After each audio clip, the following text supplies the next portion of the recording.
السلام علیکم ورحمۃ اللہ وبرکاتہ۔ الحمد للہ رب العالمین والصلاة والسلام علی سید الانبیاء والمرسلین نبینا محمد وعلی آلہ واصحابہ اجمعین، اما بعد۔ قال اللہ تعالی اعوذ باللہ من الشیطان الرجیم ان عدۃ الشہور عند اللہ 12 شہرا فی کتاب اللہ یوم خلق السماوات والارض منها 4 حرم ذلك الدين القيم فلا تظلموا فيهن أنفسكم۔ وعن أبي بكر رضي الله تعالى عنه قال النبي صلى الله عليه وسلم السنة 12 شهرا منها 4 حرم 3 متواليات ذو القعدة وذو الحجة والمحرم ورجب مضر الذي بين جمادى وشعبان، رواه البخاری۔ معزز سامعین و ناظرین، ماہ محرم ہم پر سایہ فکن ہو چکا ہے، ایک نئے سال میں ہم داخل ہو چکے ہیں۔ بھائیوں اور دوستوں، ان تمام چیزوں سے ہٹ کر کے میں صرف ان 2 دلیلوں کی روشنی میں صرف ایک بات بتانے کی کوشش کروں گا۔ وہ بات یہ ہے کہ محرم الحرام کی حرمت، اس کی فضیلت و اہمیت بہت پہلے سے ہے، اسلام کی آمد سے بھی پہلے سے اس کی اہمیت و فضیلت برقرار ہے۔ یہ نقطہ میں سمجھانے کی کوشش اس لیے کرنا چاہتا ہوں کہ محرم الحرام کا مہینہ آتے ہی ہمارے ملکوں میں خصوصاً بدعات و خرافات کا ایک ٹھاٹھیں مارتا ہوا سمندر جنم لے لیتا ہے۔ اس کے رد میں میں یہ بات بتانا چاہتا ہوں کہ ان تمام چیزوں کی شرعی طور پر کوئی حیثیت نہیں ہے، مکمل طور پر اس کا کوئی سرا اسلام سے نہیں ملتا۔ بدعات و خرافات کا ایک ٹھاٹھیں مارتا ہوا سمندر ہے محرم کے نام پر۔ حقیقت یہ ہے کہ اس کا شریعت اسلامیہ سے کوئی تعلق نہیں۔ اب میں نے آپ کے سامنے سورہ توبہ کی ایک آیت کریمہ کا ٹکڑا پڑھا ہے اور صحیح بخاری کی ایک حدیث کا ٹکڑا پڑھا ہے۔ ان دونوں کی روشنی میں آپ کو بتا دوں کہ محرم الحرام کی حرمت و تقدس اور اس کی فضیلت و اہمیت اسلام ہی سے نہیں بلکہ اسلام کی آمد سے بہت پہلے نہیں، بلکہ اس دن سے ہے جس دن اللہ رب العزت نے زمین و آسمان کی تخلیق کی اور پیدا فرمایا۔ اللہ نے فرمایا ان عدت الشہور عند اللہ 12 شہرا فی کتاب اللہ، اللہ کی کتاب میں مہینوں کی تعداد رب کی نگاہ میں 12 ہے۔ منہا 4 حرم، ان 12 میں سے 4 مہینے حرمت کے ہیں، تقدس کے ہیں، عظمت کے ہیں، فضیلت سے لبریز ہیں۔ ان کے حرمت و تقدس کی پامالی نہیں کی جا سکتی، بحال رکھنا ازحد ضروری ہے۔ منہا 4 حرم، 4 مہینے حرمت کے ہیں۔ اب وہ 4 کون سے ہیں؟ آئیے صحیح بخاری کی اس روایت کے ٹکڑے سے سمجھتے ہیں۔ ابو بکر رضی اللہ تعالی عنہ، لمبی چوڑی حدیث ہے، جو نبی اکرم صلی اللہ علیہ وسلم نے مینا کے میدان میں حجۃ الوداع کے موقع پر صحابہ کرام کی موجودگی میں پیش کیا تھا۔ اس کا ٹکڑا ہے السنہ 12 شہرا، سال 12 مہینوں پر مشتمل ہے۔ منہا 4 حرم، سیم وہی لفظ ہے جو قرآن میں ہے، منہا 4 حرم، ان میں سے 4 مہینے حرمت کے۔ وہ 4 مہینے کون ہیں؟ اللہ رب العزت نے سورہ توبہ کی اس آیت میں اس کی وضاحت نہیں کی، نبی مکرم صلی اللہ علیہ وسلم نے اس کی وضاحت اس حدیث پاک میں کی۔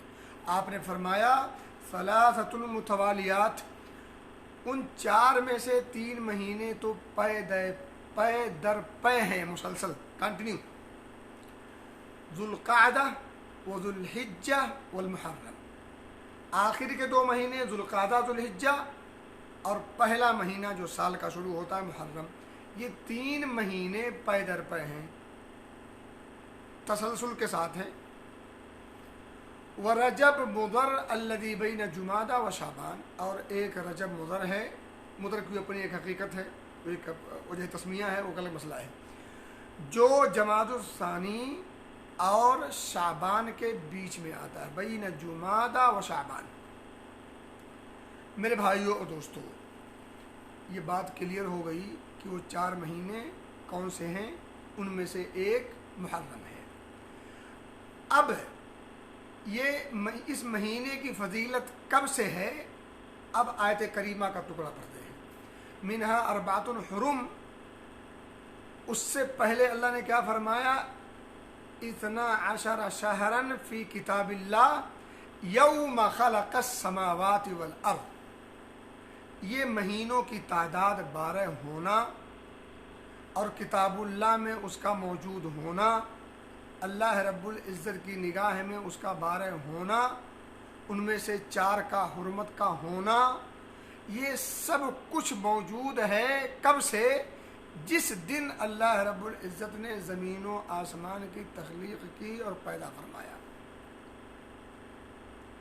اب یہیں سے ایک نقطہ سمجھ میں بہت واضح طور پر آ جاتا ہے ان لوگوں کے لیے جو کتاب اللہ سنت رسول اللہ کے شہدائی ہیں، جن کا ان دونوں چیزوں پر ایمان ہے، جو ان دونوں چیزوں کو اپنی نجات دنیاوی اور اخروی کا ذریعہ اور سبب سمجھتے اور مانتے ہیں کہ شہادت حسین سے محرم کا کوئی تعلق نہیں۔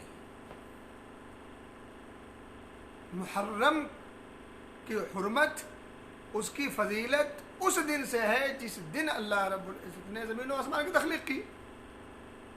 اس کی فضیلت و اہمیت اور اس کا کسی بھی طور پر محرم الحرام اور شہادت حسین رضی اللہ تعالیٰ عنہ، ان دونوں کا آپس میں کوئی لنک نہیں۔ ایک بات کی وضاحت کرتا چلوں،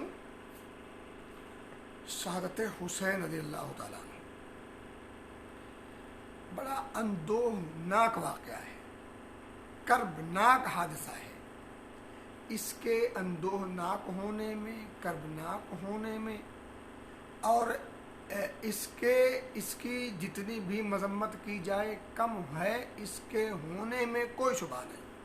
یہ جو حادثہ ہوا نہیں ہونا چاہیے تھا، ہوا بقضائے الہی ہوا، وہ ایک الگ مسئلہ ہے، لیکن بتانا جو مجھے ہے وہ یہ کہ محرم الحرام کا تعلق شہادت حسین سے رضی اللہ تعالیٰ عنہ چندہ بھی نہیں ہے۔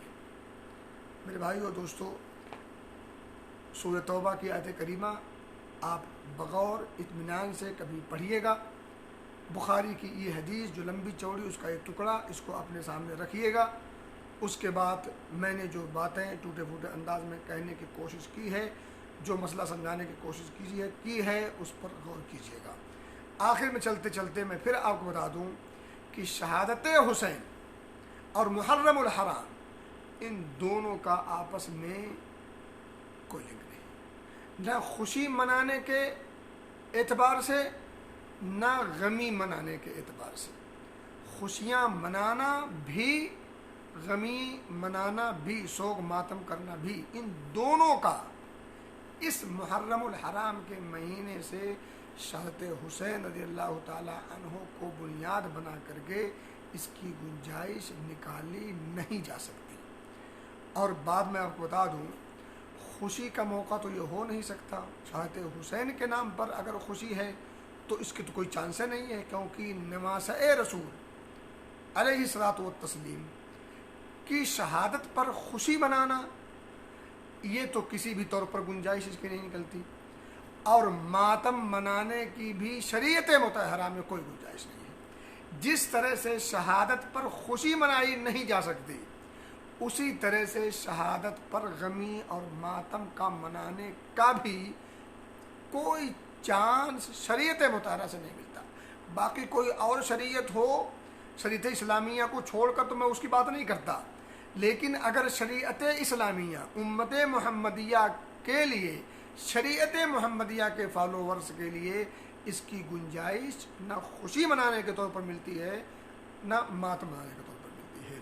اور میں آپ کو بتا دوں، سوگ تو شروع میں کسی عزیز کی موت پر 3 دن منایا جا سکتا ہے بیوی کو چھوڑ کر کے، وہ بھی صرف اس وقت جب وفات ہوئی ہے، 1 سال بس اسی وقت جب وفات ہوئی ہے۔ اس کے بعد زندگی کے کسی مرحلے میں کبھی بھی سوگ منانے کی گنجائش نہیں ہے۔ چہ جائے کہ ماتم منایا جائے، ماتم کی تو گنجائش کسی وقت بھی نہیں ہے۔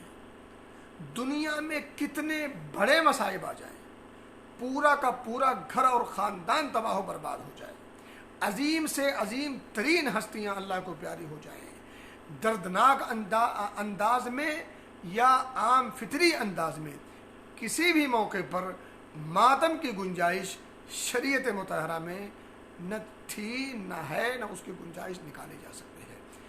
اس لیے نقطہ یاد رکھیں کہ شہادت حسین اور محرم ان دونوں کا آپس میں کوئی لنک نہیں۔ حادثہ تھا، ہو گیا، نہیں ہونا چاہیے تھا، ہمیں اس کی تکلیف ہے، لیکن شریعت مطہرہ کے ہم ماننے والے ہیں۔ ہم شریعت سے ہٹ کر کے نہ خوشی منا سکتے ہیں نہ غمی منا سکتے ہیں۔ ہمیں شریعت نے ہر چیز کا ایک دائرہ کار دیا ہے، اس دائرہ کار میں رہتے ہوئے ہمیں اپنے تمام کاموں کو کرنا چاہیے۔ اللہ ہمیں سمجھ کی توفیق دے اور عمل کی توفیق دے، آمین۔ وآخر دعوانا ان الحمد للہ رب العالمین۔ السلام علیکم ورحمۃ اللہ وبرکاتہ۔